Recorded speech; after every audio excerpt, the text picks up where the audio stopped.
We love Hub. Judy and I have the great pleasure of having Neelam Kothari with us today, live from Mumbai, India. Hi, Neelam. Hello. Hi, guys. Hi, Hi. Judy. Pleasure being here. Hello. So, Thank you. a little background. Neelam is a Bollywood star. She started her career at the young age of 16 and all of a sudden called it quits at 28. She's done over 50 films and now at 50, she started filming again, going back to it was a Netflix series called Tongue Twister. Fabulous Lives of Bollywood Wives. Yes. And it was number one in India and also at the UAE. And I think it was like top 10 worldwide on Netflix. Anyways, before we continue, I just want to tell everyone that Neelam is my sister-in-law. So full disclosure, I married her brother. Or should I say, I accepted his marriage proposal. He's the lucky one. Thank you. That's the only way we could get Neelam, of course, is that we have this inside connection. So she's one busy person, it sounds like. And so thank you. To do interviews like this. I love it. And thank you. Well, it's a great cause. Yes, that's true. Well, thank you. It's a real pleasure speaking with you. And there's so much to learn about you and learn about your life, which sounds very exotic sitting in the US from this perspective. So, Neelam, why don't you start with telling us about your life as how did you get into Bollywood? How did you like it being there, and why you decided to go back to acting? So, I was born and brought up in Hong Kong, and then we moved to Bangkok, and that's how actually my brother met Anne. And yes, that's the connection over there. And anyway, and I used to come to Mumbai every year for my summer vacations. So the director producer of my first film, we lived in the same building, and he offered me a movie, and I told my parents, I said, okay, let me just try this one movie and go back to school or college, whatever it was. And they were like, no, wait, you are going to finish your education and then you do whatever you want to do. I said, let me do this one film and I'm going to come back. And listen, you can't challenge or question destiny. I did this one film and it was a huge success. And I got one. And that was it. After another. And I was lucky enough to have one foot in the door, and it just sort of, it was a great inning, and it was fabulous. And why did you call it? What was your role? Wait, hold on. I want to know what your role was in that first movie. Who did you play? I played a teenager. You know, the typical boy meets girl. They fall in love. They run away, parents oppose, and eventually everyone's, it's a happily ever after. They get married and the parents come to terms with it. One of those. It had great songs. It was, the songs were very popular. I think that's what made it a huge hit. And one after the other, I just lucked out in getting, really popular songs. And I've done ballet, so when I used to dance, I had that little different sort of, I wouldn't say twang, but I had this, I had this little different style going, which, appealed to the audiences here. It was something different. Yeah. And how did your parents take it when you became a Bollywood star? And you never did go back to college or whatever it was, right? I never did. You promised you would. I was here to stay and never go back. I actually made my parents move here.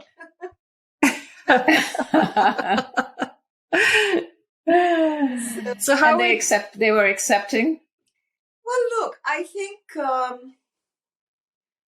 I got one film and then I got another film and then I got another one.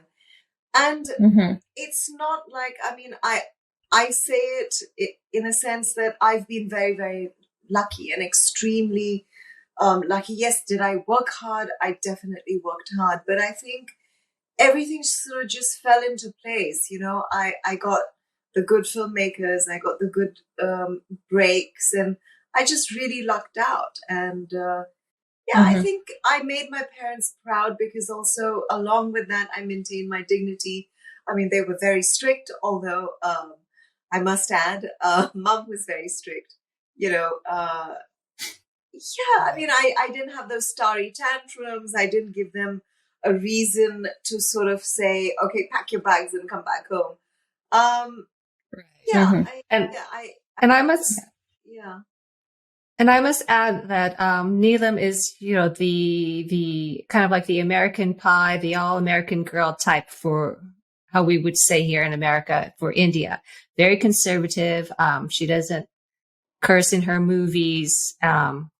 It's part of the culture. Very conservative, wouldn't you say? So my aunt and my mom used to design my clothes, okay, when I was doing movies. So all my clothes, if you go back and see it, most of my movies, my necklines were till here, okay? To your neck?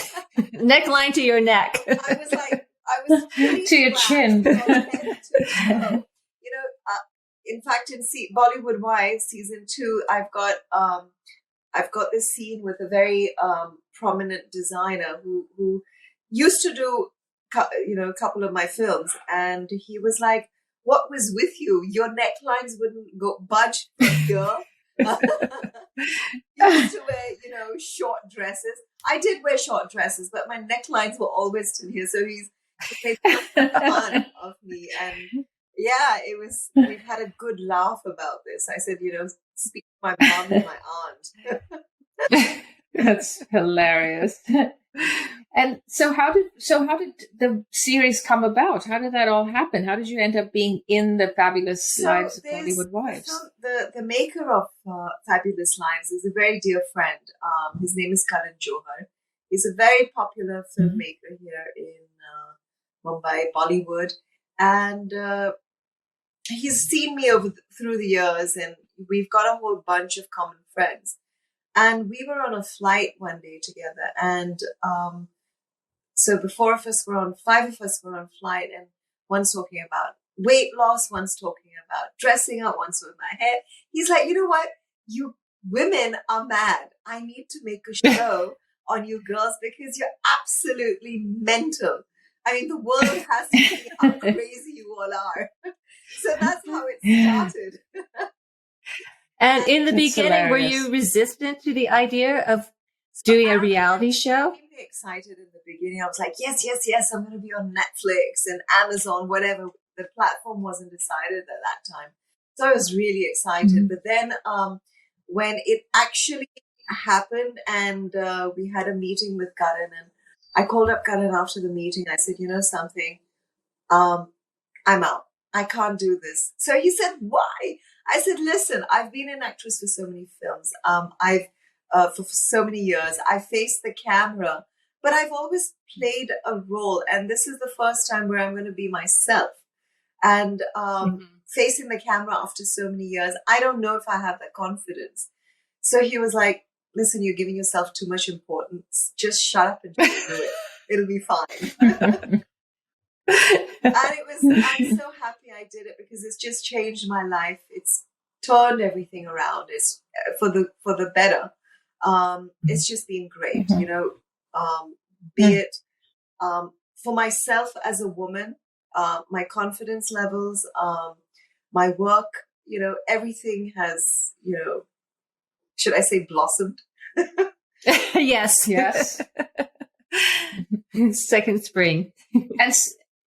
And so going back to the industry after 20 odd years, what was it like? Did you see there were a huge change in the industry, or so, what did you when find? I started films, when I used to walk on the set, it was just men, from the director to the writers to the ADs to everybody was a man, every department.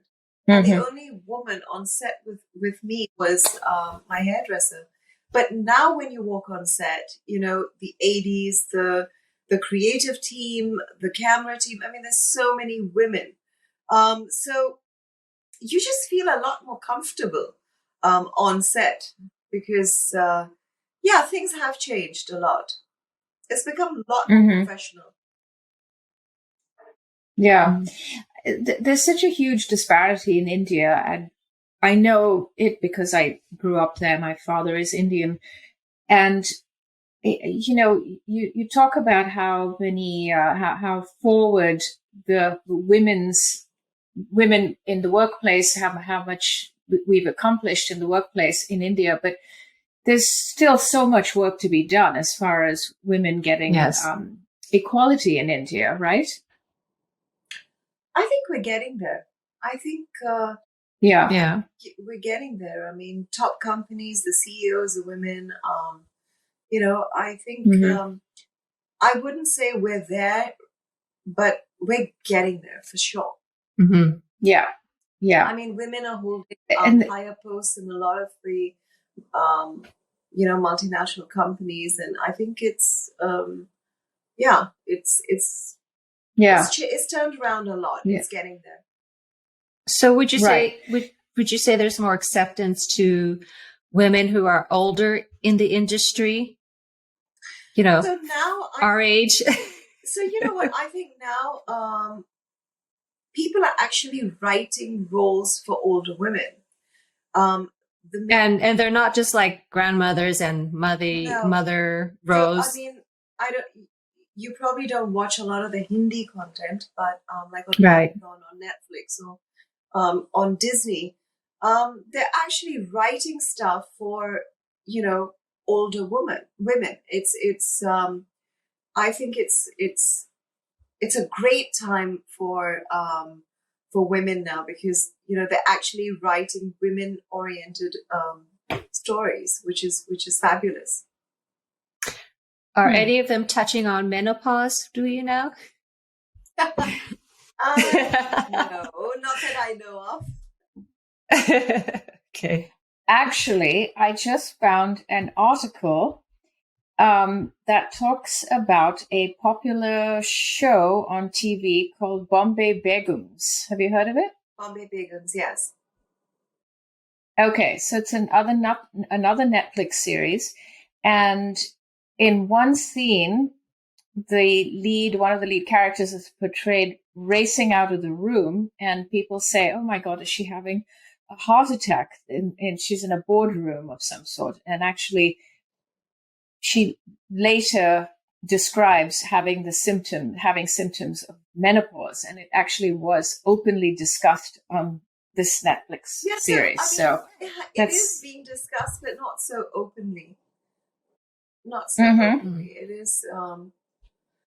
I guess women are just not comfortable enough to sort of put themselves out there and discuss it, as of now. But I think it's just your comfort level and your, what kind of, like, whatever Anne and Judy, whatever you all discuss, I think hats off, I think it's great. Would I be comfortable doing it? I don't think so. I think it's just, your personal choice and your comfort levels. I think it's great what you guys are doing, putting out the message, educating women and telling them, what happens to a woman's body. It's okay if you feel like this. It's okay if that's happening to you. I think, you need this kind of stuff out there. Mm-hmm. Yeah. But what about discussing it when you go to your gynecologist or your doctor? I mean, are you able to have an open discussion with somebody and get the treatment you need? Of course. People over here, they go to their doctors.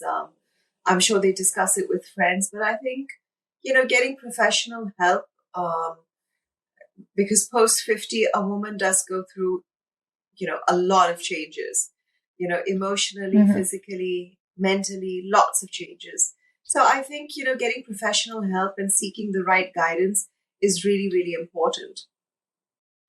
Are the women talking openly about HRT in your Not community?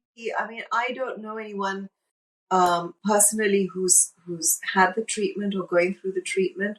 Have I heard of it? Yes, but I don't know of anyone who's taken the treatment. I don't know.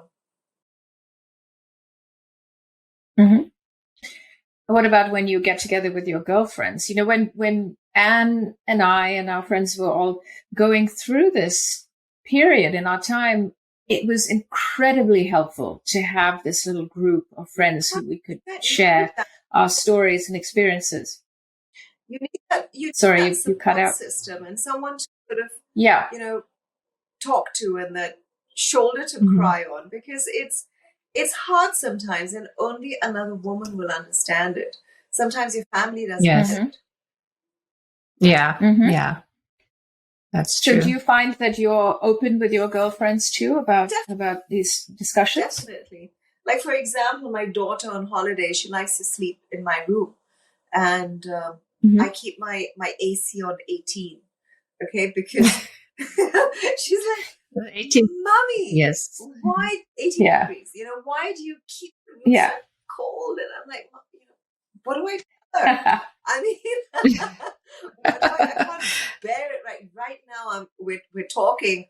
I mean, this room is freezing. Okay, but otherwise I'd be sweating away. You know what I mean? So does my family get it? Not at all. My friends, do they get it? Yes, I hope so. I think so. So why did you decide that at 28 you were done with Bollywood, and what did you do after you quit? Well, I didn't say I'm done with Bollywood. I just was being extremely realistic and practical about the whole thing. And because I realized that my shelf life is over. From the lead character, I was being offered the second lead, which I was not okay with. So I said, you know what? I think my time is up. My shelf life is over. I've had a good innings. It's time to say goodbye. When you're on the top and you leave at the top and people remember you, instead of just sort of fading away and people say, okay, you know what? She needs to leave films. She needs to quit. So I wanted that. And so it was very, very difficult. And the transition from acting to jewelry was one of the hardest things I've ever done, because, when you're on set and, you've done a bit of modeling and acting yourself, when you're on set, you meet so many people and it's just interesting. You meet people, there's the buzz, rather than sitting in an office and, waiting for a client to walk in. It was hard. The transition was very, very difficult, but I think it was, the best decision I made, the best decision I made in my life, because, today I'm still doing my jewelry and I love it. So tell us about, for people who don't know, you have a jewelry line, correct? So tell us a little bit about what you do exactly. My brother, my dad, it's a family business since 4 generations. And even before I joined films, I always knew that, okay, this is something that I'm going to do. So in fact, when I was not shooting and not filming, I used to be in the office, learning the tricks of the trade, learning assorting, learning manufacturing, doing all that. And my dad always pushed me, and he always said that, in fact, when I did leave films, I went through a very low, and he used to push me and say, you know what, you need to get back to work. But back to work means get to the office and you need to start creating jewelry and designs and, start your business. It'll take time, but, you'll do well. It took a lot of time. And then, you know how Anne knows. And, it took me a while. But, I'm so glad that, from acting, I've become a designer. Now I'm doing my interior designing. So it's just all about creating, and it's all about, in the arts field, and I love it. Yeah. And I think it's very important that, comparing us to, let's say, our moms 20 years ago, that 50 was like, okay, even like my mom, it's like, okay, I'm old now, but you're only 50. And, she stopped being creative. She stopped, you kind of stopped doing what you're doing. But now I think women today at 50, we're just getting started. We're still very true. We're still able to create and do things and be active. And I think that's important mentally for all of us. 100%. Mm-hmm. And on that note, actually, somebody asked, how receptive was Bollywood to you returning after a 20-odd year break? And what kind of roles are you being offered now? So, honestly, I'm getting offers, but quite frankly, the industry has changed a lot. And I'm just so used to being my own boss right now. And, the working hours have changed. Like earlier when we used to shoot, we used to do like a 9 to 6 shift or a 2 to 10 shift, or a 10 o'clock to 2 o'clock shift. So, the number of hours has increased. I mean, it's a good, really? It's a good 12 to 14 hour day. And my daughter's 9 years old. And I realized that, fine, if something really, really interesting does come my way. I mean, I've done something for Amazon, just one episode, it was like a 10-day shoot. I loved it. But I realized that was like a wake-up call that, my daughter's 9, she needs me around right now. I mean, I'm happy, doing my jewelry and looking after my daughter. And now I've got my interiors. So acting is something, only if something really, really interesting comes my way, would I do it. I'm getting lots of offers, but then again, it's taking me away from home for about 40 days or a month or something, which I can't do right now. Mm-hmm. Right. How did you get into interior design? So, so I have this common friend who's into interiors, and every time I would meet him, he would say, you need to get into interiors. And I'm like, listen, my plate is full. I can't. So he was doing one project, and I said, okay, you know what? For this one project, I'll sort of, come to your office. I'll see how it is, test the waters. Let's see if it's my cup of tea, and if I enjoy it. And the main thing is, if I commit to something, I want to give it my 100%. And I just love the process. From a bare space, from a shell, you sort of just see it sort of coming together and coming alive. I loved it. It's putting the pieces together, the fabrics, the textures. I just love the whole process. Mm-hmm. And what kind of interiors are you designing? So I told him that, his company does a lot of, holiday homes and a lot of hospitality. So I said, look, I'm going to stick to just residences because I'm actually a homemaker. I'll just stick to making homes. So right now I'm doing 3 residences and hopefully maybe getting into hospitality, one restaurant. So, yeah. Okay. Yeah. Fantastic. Busy. And yeah, very busy. Yeah, I think it's great. And that you sort of find these transitions as you transition through life. You find these new outlets for creativity, which is really fantastic. And so somebody asks here that if the 50-year-old you got to meet the 16-year-old you, what advice would you give her? What advice would I give her? I would just tell her that do everything you did the way you did it and don't change a thing. That's what I would tell her.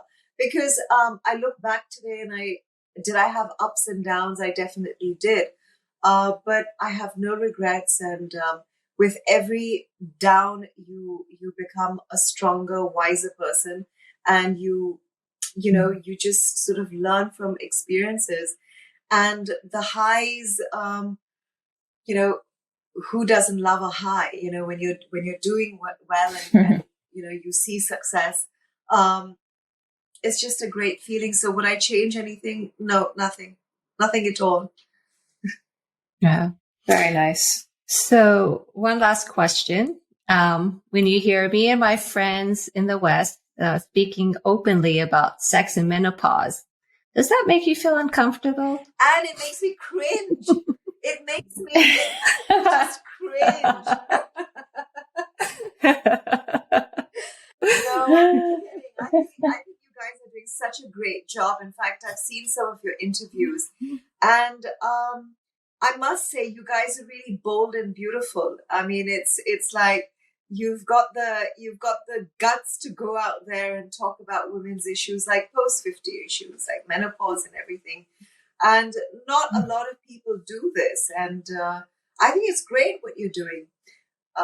Would I have the confidence and to go out there and discuss? No, I wouldn't. I shy away from it. But I think you're doing a great job. Well, you just did. You just did discuss it with us. So, so there. Step number one, check. We'll slowly break you down. Yes. We'll reel you in. Yeah. Thank you so much, Neelam. Really appreciate your time and your words. And it's been such a pleasure, and look forward to following your fabulous life in the next series coming up. Yes. And when do you think that'll be out? I think by September, October, it should be out.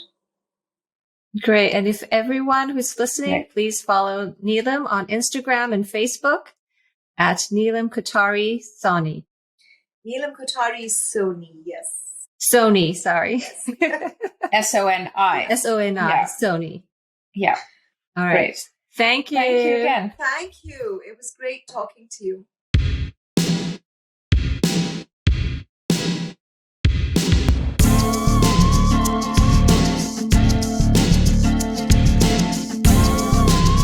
V-Love Hub is produced by Judy DeMello and Anne Kothari. We've got lots of great resources listed on our website, vlovehub.com. That's VLUVHUB.com. Follow us on Instagram, Facebook, and LinkedIn. Please rate and review us on Apple Podcasts or wherever you download your pods.